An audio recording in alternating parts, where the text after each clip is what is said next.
To our coverage of the ongoing 76th UNGA, and for the fourth day running, world leaders at the United Nations General Assembly have continued to harp on climate change, human rights, food and democracy, among other topics taking center stage. Presiding on the 76th session is the newly sworn-in Abdullah Shahid of the Maldives. We have details in this report. Climate change has been a source of worry, and it is raising global concern, and that is why world leaders are now looking for a way out of the impending danger. Peruvian President Pedro Castillo wants a declaration of national emergency on climate in the country as part of its commitment to tackling the climate change crisis. And to invite him to address the Assembly. The U.S. President and United Kingdom Prime Minister continue stressing the need for immediate action on climate change.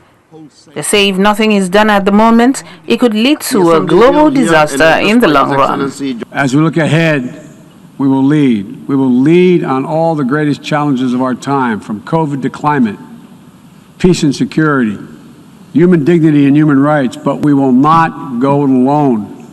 We will lead together with our allies and partners and in cooperation with all those who believe as we do that this is within our power to meet these challenges, to build a future that lifts all of our people and preserves this planet. But none of this is inevitable. It's a choice. And I can tell you where America stands. We will choose to build a better future. We, you and I, we have the will and capacity to make it better. Ladies and gentlemen, we cannot afford to waste any more time. Let's get to work. Let's make our better future now. We can do this.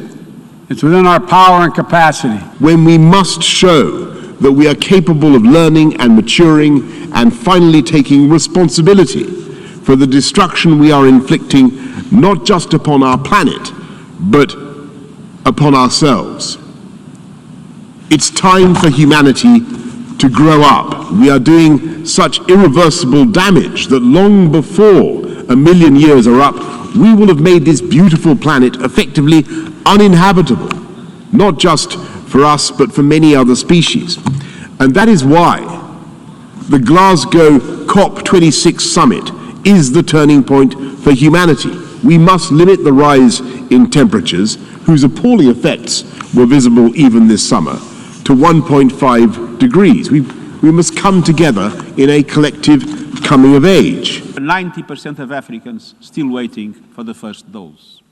The United Nations Secretary General stresses the need for greater ambition on climate adaptation, finance, mitigation at a virtual meeting with Pacific Islands Forum leaders. He explained that developed countries must live up to the promise of mobilizing $100 billion a year for climate action in developing countries. I'm here to sound the alarm. The world must wake up. We are on the edge of an abyss and moving in the wrong direction. Our world has never been more threatened or more divided. We face the greatest cascade of crises in our lifetimes. The COVID-19 pandemic has supersized the glaring inequalities. The climate crisis is pummeling the planet.